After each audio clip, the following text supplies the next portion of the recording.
Well, hello, my paranormal peeps, and welcome back to another Deep Woods Paranormal Podcast. My name is Matt Harvey. I am the founder and lead investigator with Deep Woods Paranormal. My wife and I, along with others, investigate everything paranormal in nature.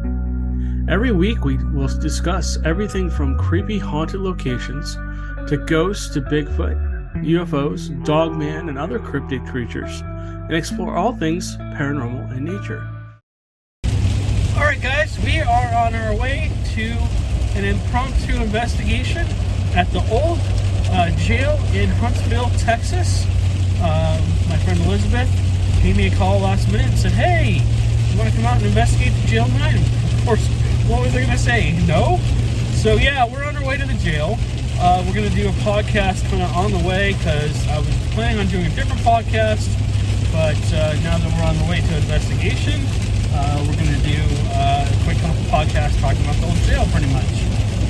I've talked about the old jail before, and bear with me, it's pouring rain here, and thunder lightning, so if you hear a clash of thunder, that's what it is. If you're listening or watching, you might see it. But great night for an investigation. Usually when we have rainy nights like this and it's supposed to rain all night long, we have good activity. I know a lot of people don't like spirit boxes and stuff like that, and I understand. I mean, I think that about 90% of what comes out of it usually is just gibberish. Here we go. Wait for it. No, it's not going to do it for us. That was a bolt of lightning. We have zigzag lightning going on the way out here now. Anyways, so getting back to the spirit box, I know a lot of people don't like them, and I understand. I mean, they're not totally scientific, but I've had some, I had one for 6 years, and we took out investigations, and we never used it as evidence. But that thing, oh my God, it always just spit out a bunch of gibberish. And then I figured out why. Bear with me if you see the car rocking back and forth. It is really, really wet out here and stuff like that. I am hands-free, by the way. I am talking through a little mic right here, and my focus is completely on the road, so you're going to have to bear with me as I drive out here. But essentially, I've had good luck with them. I've had good luck. After the first 6 years, I figured out that little ball that comes in the side of those, the original spirit boxes is junk. It's a cheap, 2-cent speaker, and if you don't have another external speaker and a really good adapter to plug it into your speaker and the spirit box, you're not going to get any results at all. I think that's why a lot of people don't like the spirit box. They say, "Oh, it's junk," and yeah, if you're trying to listen to that, good luck. I mean, unless you have severely amazing hearing. And number one, the volume's so low, even if you crank it all the way up to 30 on the little box, you're not going to hear anything. Well, I mean, you might hear something, but it's really hard to understand what it's saying. And the quality of the speaker itself is not good. Even the little quality on the speaker on the actual Hack-a-Shack radio box isn't great. But if you attach an actual really nice speaker to it, and again, like I said, if you get a quality jack to plug it into the spirit box and plug it into the microphone, the speaker, it actually does produce pretty good results. And what comes out of it, again, like I said, 95% of the time is junk. It's picking up on other stations and stuff like that. You've got to turn the sweep wave up almost all the way up. If you're in a new location with one of those things, sometimes you can actually get some good actual answers out of it. When something says, "Hi, Matt," or "He's back," or something that doesn't sound, what the hell? Oh, it's a turtle. A turtle walking across the road. So sometimes you get really good results with it, and sometimes you don't, especially if you're in a new location, like I was saying, and you're able to get them to figure out how to use a spirit box. If you're at a virgin location, as we call it, you might have really good results because they've never seen one, and they might be really excited to see you, and they might really want to communicate with you.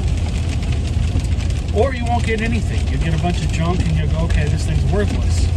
And I understand that too. You know, I've been to several places where we don't get any damn thing out of that. Or we've been to places where we've got some really good audio recordings off of that. And the next time we go back, you know, we got a whole bunch of stuff. We had a whole conversation with something or somebody. And then you go back and there's absolutely nothing. And you're like, what in the world's going on? We will be using a spirit box tonight to see if we can communicate with spirits. Again, this is more for fun than scientific research tonight, so we'll be using K2s and stuff like that. But that's another point. Another person brought up the fact that K2s are too susceptible to every last thing. Well, it depends on where you're at. If you have your cell phone in your pocket and it's constantly, you're getting a bunch of text messages, of course it's going to light up and it's going to give you false readings. If you're close to something electronic, yes, it's going to give you false readings. You know, if you're in a place that has high MF all the way around you, or whatever, the wiring in the walls is not up to code and not shielded, yes, you're going to get false positives. But if you're in an area, there's no power, your cell phones are on airplane mode or not with you, you put it down before you walked in, you check, you do a sweep first and go, okay, this area has a little bit of, is lighting up the K2, and I can go to, the refrigerator, I can go to the microwave, I can go to whatever device is causing it. Well, move away from that device. Get away from it. Don't sit there and go, well, I'm getting false positives. You know, if there's a place where you know you're gonna get hits on it because there's something there causing it, then move away from it a little bit. Stand somewhere and watch it. Just leave it for 10 minutes. If it doesn't light up, then you know you're good. But yeah, those K2s, I mean, they can be used to communicate. I don't care what anybody says. I've been doing this almost 33, 34 years, however long it is. Not longer than that. Professionally, I've been doing this 33, 34 years. And I've been through thousands of homes. I've been through hundreds of different locations, ships, open fields, Black Star Canyon, San Juan Capistrano. I've been through thousands of places, theaters, restaurants, businesses. I've been through a lot of places. I've been doing this a long, long time. And yes, again, there are places where you're going to get false positives. But the location we're going to tonight, and if you haven't watched any of our videos on the old jail, there's no electricity upstairs. The old jail is above the restaurant, the Cat Cafe here in Huntsville. If you ever get the chance, go in and say hi to the crew there, Elizabeth and her family. They're really nice people, and by the way, if you like coffee, yeah.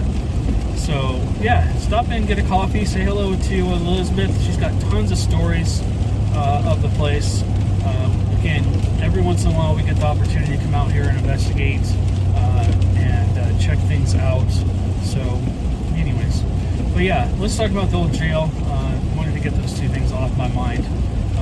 Again, with any device, you can get false positives with any device. I don't care what it is, whatever it is. It could be an audio clipping, audio. I mean, these audio recorders are so sensitive. I remember being at a person's home, and we were 5 miles away from the freeway, but when you listen back to the recording, all you could hear was the cars going by. And it pretty much drowned out any audio we got. So, I mean, it just, any device you're using to ghost hunt can be dismissed as, oh, well, that's this, that's that. I mean, if you're going to be so far to the point where you don't believe in ghosts, then why even do it? You know, I don't understand why people do that. They want to go the other way because they want attention, I guess. But if you don't believe in ghosts, that's cool. That's fine. I hope I don't have anything bad to say about you. But come on, stop, trying to say that everything is not a ghost. Now, on the other hand,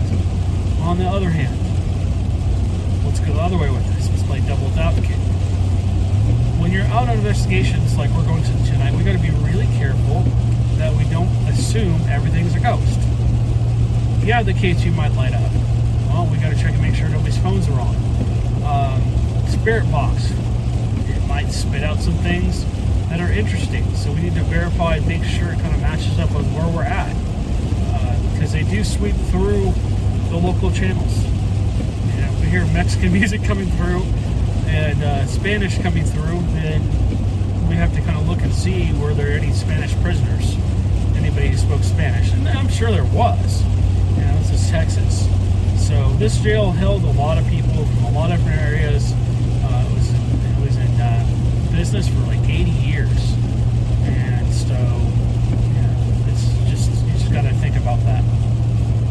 Anyways, in the past, we've come across a couple of the warden's kids at this location. I think Daniel or Danny or whatever his name is comes through every once in a while. We also get a little girl, and from time to time the inmates will communicate with us.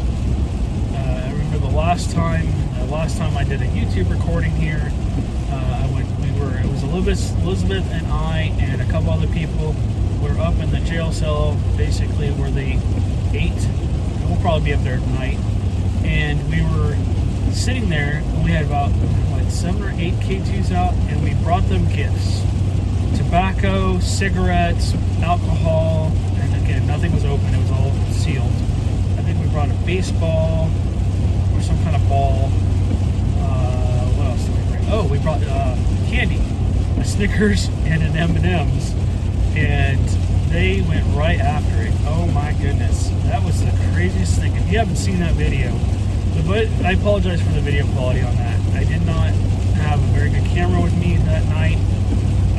The angle was kind of weird, and I just really wish I would have had somebody being able to carry the camera and follow me around. So, anyways, I don't remember exactly how it went, but we had something say, M&M's or something. They were still in my paper bag. It was kind of like a bag like this. I had gone by and got some tobacco, some chewing tobacco, a cigar, some smokes, some alcohol, and for myself, for a snack for later on, I got peanut M&M's, and I got a Snickers bar or something like that. Or maybe it was a Twix. I think it was a Snickers.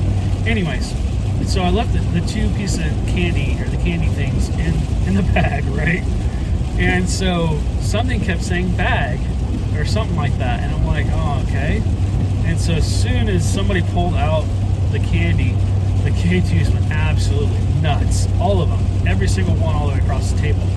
We did have an EM pump, which I'm bringing tonight, and an EM pump is just basically, I believe what they've done is they've taken a old air pump for a fish tank, and I think they've done something so it puts out some kind of a EMF field, and basically what it does is it puts energy up into the air.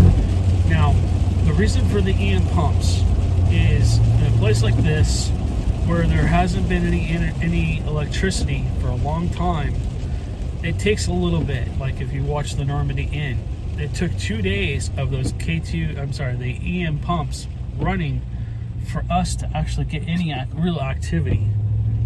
The end of the night, it started on that Friday night, and then the Saturday morning, when we went back, it was like somebody turned a light switch on. So basically filling the air with energy and giving them something to use to help manipulate devices, so we don't have to pull energy from our batteries or drain our cameras or drain our audio recorders or drain us, period, because we're just energy too.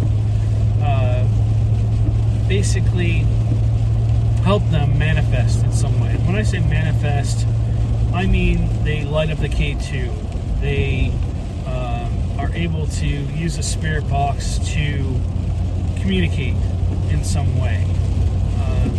Whether they spit out a voice, or they giggle or laugh, or they say their name, or they answer our questions, or whatever. I mean, so anyways, but yeah, it's just the more I do this, the more I'm dumbfounded by some of the stuff that comes through these boxes and stuff. That night was insane.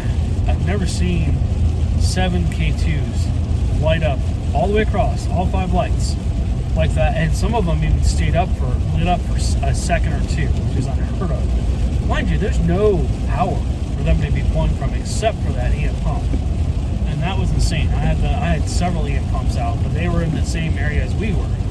And so when we took a break and we went downstairs and we started to, we were doing whatever we were doing. I had to use the restrooms, I think, and I think Elizabeth made us all coffees or something, which was really great, by the way. When we were downstairs, I forgot I left the camera on, and I left the spirit box on. And so the spirit box is sitting right next to the camera, facing the cake, all the goodies I left out, all the gifts I left out for them, the cigarettes, the cigar, the chewing tobacco, the candy. I think the baseball was in view, so there was a bunch of stuff in view. And those K2s continued to light up around those objects. And the spirit box just went crazy. We weren't up there. We weren't asking questions. It just went absolutely nuts. And they were just talking like crazy. And they were saying all kinds of stuff. I think one of them said, "I killed you." And you hear like somebody just like panicked. So, and I do know that there was somebody shanked in one of those cells. In fact, it happened multiple times, probably. But yeah, somebody was killed. And this is a hanging jail, too. So they hung people outside in the courtroom. Supposedly, the warden still haunts this jail. He still has his inmates who he watches over. And then, of course, there's the little kids. We're not exactly sure who the little kids are. Again, I think they're maybe the warden's kids. I know there was a kid that came around. Elizabeth would know better than me. She can tell the story better than I can. But there's a little kid who got himself into trouble, found himself in the jail, and he was very, very shy. And so he comes around every once in a while too. I don't know if he was disabled in some way. I think Elizabeth would know. What we'll have to do is we'll have to have a conversation with Elizabeth and talk about the specific ghosts. If you guys like this podcast, do me a favor, give me a thumbs up down there, and hit the like button, and share and subscribe. If you can share this on social media, we appreciate it. But anyways, Elizabeth would know better. We'll have a conversation with her later about this, and talk to her, and she can kind of talk more about the actual ghosts. We might do that at a different time. So, but yeah, I mean, this is a cool location. Even downstairs, I mean, Elizabeth is very strict with the spirits. She tells them that what they can and can't do, and so essentially, they can come out and come down to the kitchen area, and they can basically hang out there and hang out with them while they're working. But they have to be super duper respectful, and they can't do anything to harm anybody or anything like that, which I told her that's great. She set up her boundaries, which I always tell everybody: set your boundaries, tell them what they can and can't do, and what you expect from them. And I think you'll have a great relationship, and I think they do. They really like Elizabeth, and she's, again, the owner of the restaurant that is down there, the Cat Cafe. But she goes up every once in a while, and she'll take them a coffee, which I know they really like. And she's put up bells throughout the jail, hanging on a ribbon, which is cool. And she says she hears it ringing every once in a while, so that's awesome. And so it should be a cool one. We just did a Bigfoot research out in this location, so that was fun. Not Bigfoot research, but a Bigfoot convention. I think we'll probably do that again in the future. We'll have to talk to Elizabeth about that, where she hosted us, and we had about 30 people where we presented some Bigfoot stuff and answered people's questions. But so yeah, we should have a small group tonight. Should be fun. It should be about 6 of us.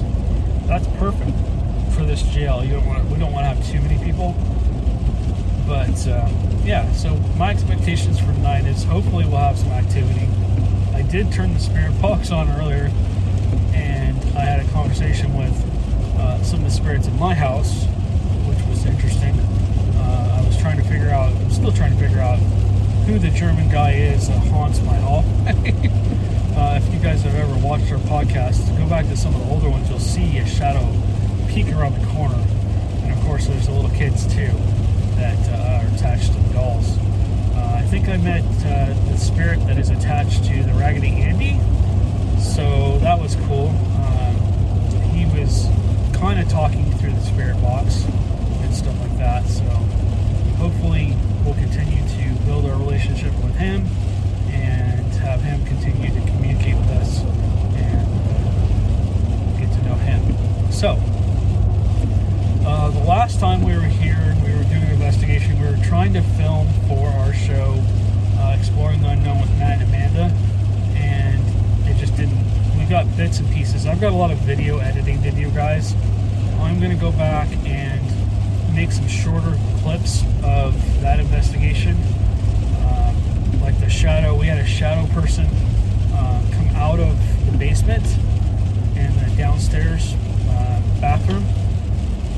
We told off the pervert in the bathroom. Don't ask. we hope that he's moved on, because he's, no. If you're a lady and you go into that bathroom, no. You just stand your ground, tell him that he's not allowed to do anything to you, and you should be good. But, so the person that's in the front room, kind of where they would come in and bring the prisoners to the front door there, check them in before they would go up into the prison. That area, that room in there, is really interesting. It seems to be holding a lot of energy. I don't know what happened in the basement. I don't know if they put the little kids down there in the past as punishment or what, but there seems to be an entity down there. I know Amanda, when she was going to the restrooms in there's a little small door. It's like a 3x3 door with a padlock on it, and something banged against the door a couple times while she was going to the restrooms, and so that freaked her out. We actually went down there, so we have a short video of that. We didn't experience anything. Nothing happened when we actually opened that door. It wasn't until after we closed it and relocked it that we caught a shadow on the security camera and basically going across the room. And Elizabeth seems to think that the spirits in there like to manipulate her pictures that are up on the wall that are for sale, and they like move them around for her, and that's really cool. That's a cool way that she's established communication with them. In the kitchen area, I don't think we experienced much the last time. We did get an EVP, or not, maybe it was a spirit box. It told us to get out of its kitchen. So, sometimes you get that kind of stuff. I mean, it's not being rude or anything like that. It's just like, hey, out. This is my kitchen. Unless you're going to help me cook, you got to get out. So that was kind of interesting. We respected its wishes and we left. So we're hoping for to have better luck next time we go into that kitchen, because we did abide by what they asked us to do. When you're investigating, you really have to be respectful. And just imagine a spirit kind of like a normal person, but you can't see them.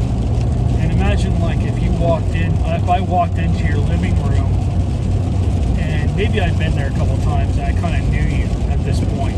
You'd be like, okay, I know you, you're cool, come on in, and maybe we'll talk to you.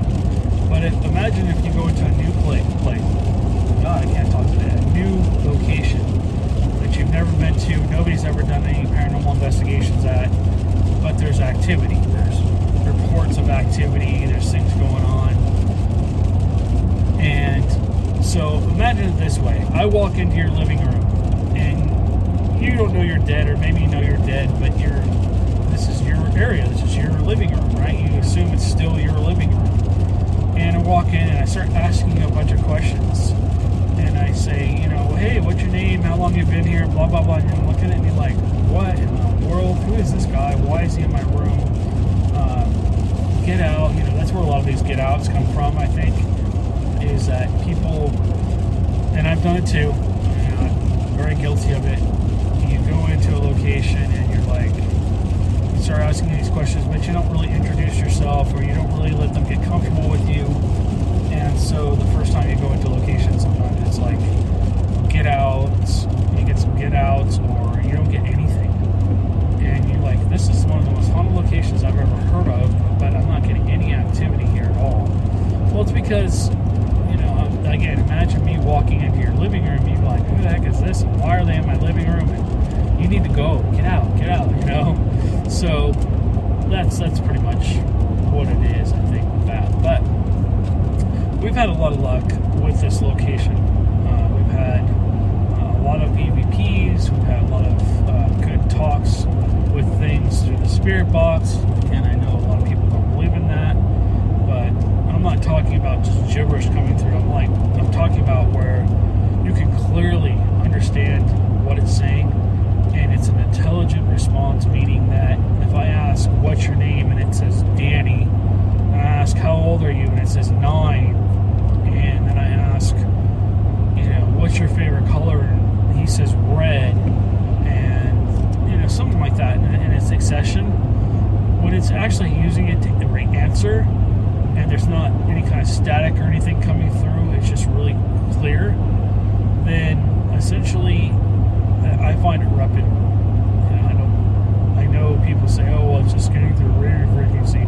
But it's scanning through so fast that it shouldn't be able to form a sentence or even a word. So the whole theory behind the spirit boxes is basically just stealing the white noise off of it and allowing them to use that to create a voice.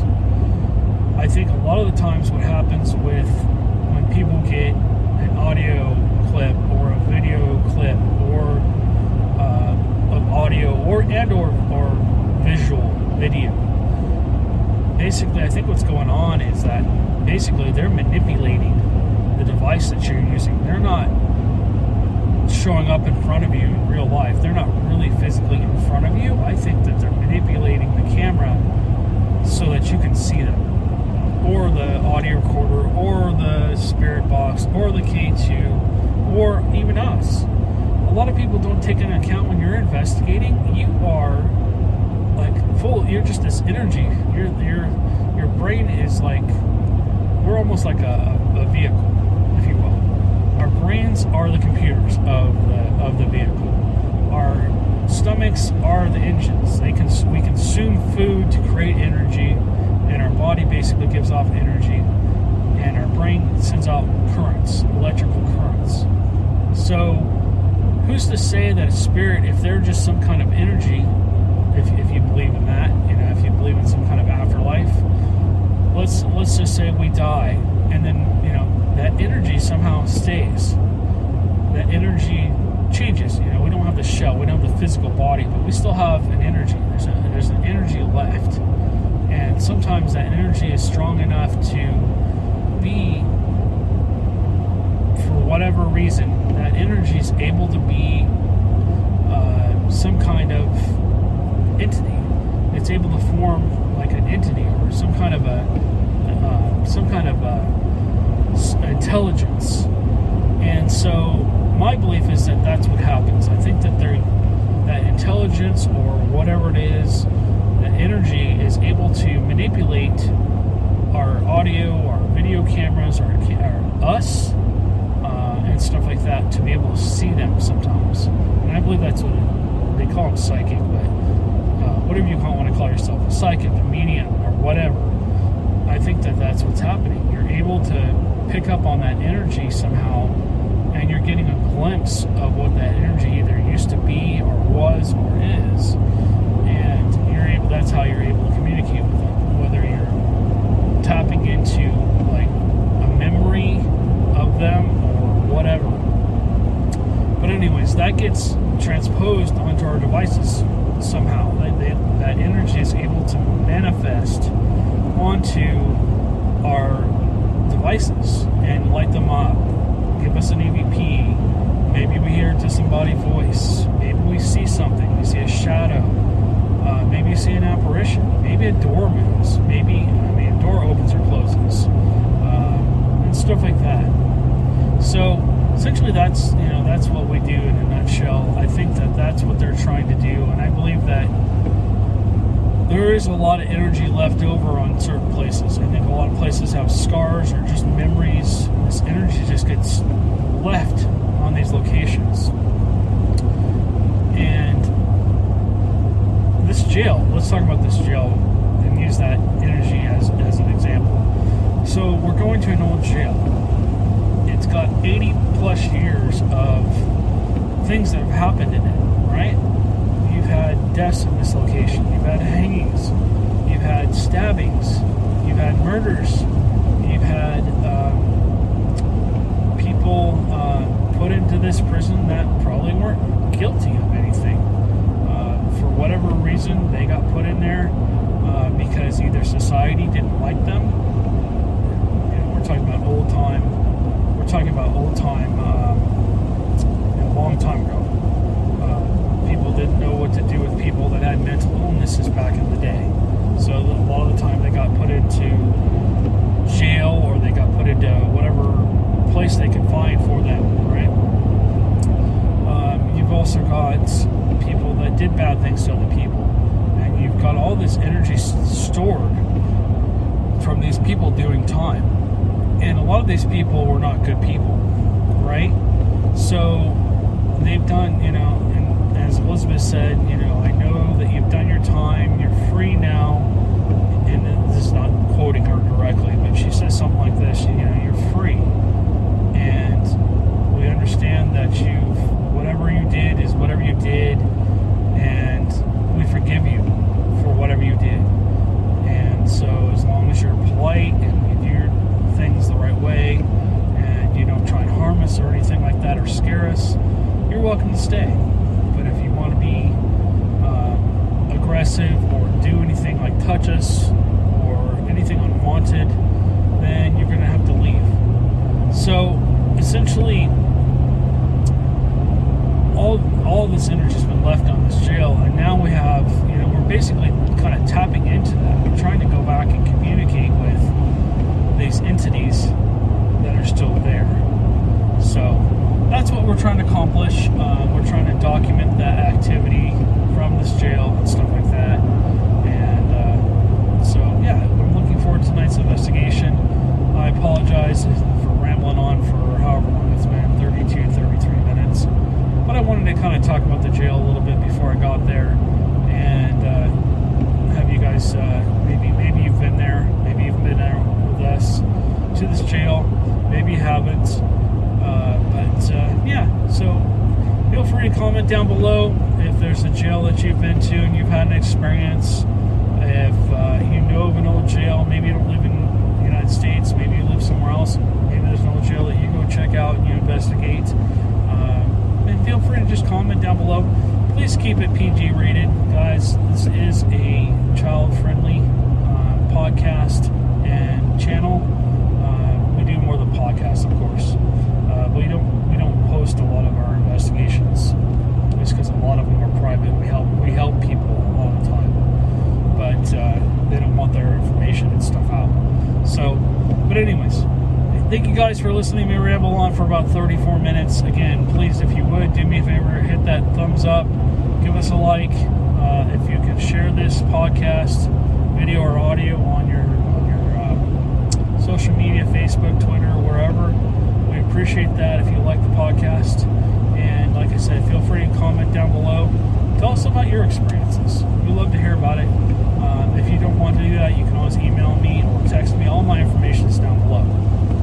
All right, guys. Well, thank you guys again for listening, and we will catch you on the next one.